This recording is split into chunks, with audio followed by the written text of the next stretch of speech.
rappelle que 98% des gens n'ont jamais adhéré à un parti politique. Donc, est-ce qu'on va priver les gens qui n'adhèrent pas à un parti politique de pouvoir choisir librement, y compris en dehors d'un parti politique, un candidat? Ça, c'est le premier point. Le deuxième point, si vous voulez, très rapidement sur les primaires, c'est que la primaire, ça oblige à caricaturer, en tous les cas d'aller à l'extrême de sa pensée pour conquérir son électorat à l'intérieur de son propre parti.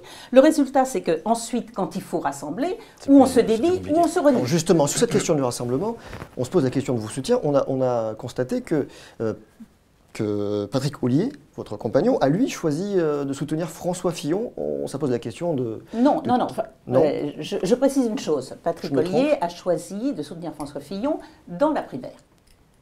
Et il l'a toujours dit. Aujourd'hui, il vous soutient. Voilà. Aujourd'hui, il vous soutient. Il vous a apporté son parrainage, par exemple?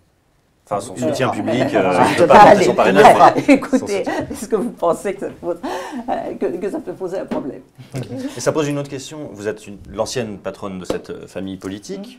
On peut penser qu'une partie des élus aujourd'hui républicains peuvent ressentir l'envie de vous soutenir, vous, plutôt que François Fillon.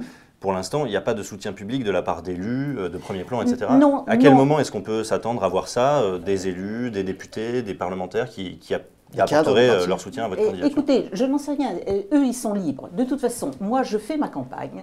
Et ceux qui partagent mes convictions, ça, vous me trouvez. Maintenant, ce que je peux vous dire, c'est que je n'ai pas cherché d'abord des élus. Pourquoi? Parce que c'est tout le sens de ma démarche. Depuis 4 ans, vous l'aurez sans doute constaté, je suis très peu dans les médias.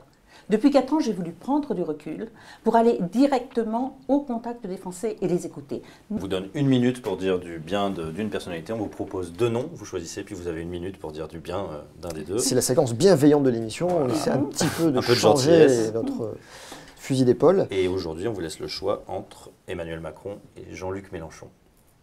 Pas facile, hein.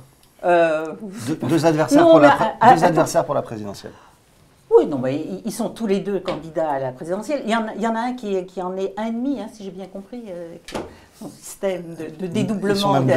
Mais ceci dit, je pense que l'autre se dédouble aussi. Il a même fait référence à sa capacité. Qu'est-ce que vous trouvez séduisant chez un Emmanuel Macron, par exemple? Lequel des deux Franchement, je me demande si je devais passer un week-end avec l'un des deux, lequel je choisirais. À mon avis, aucun. Je préfère Patrick Ollier, décidément.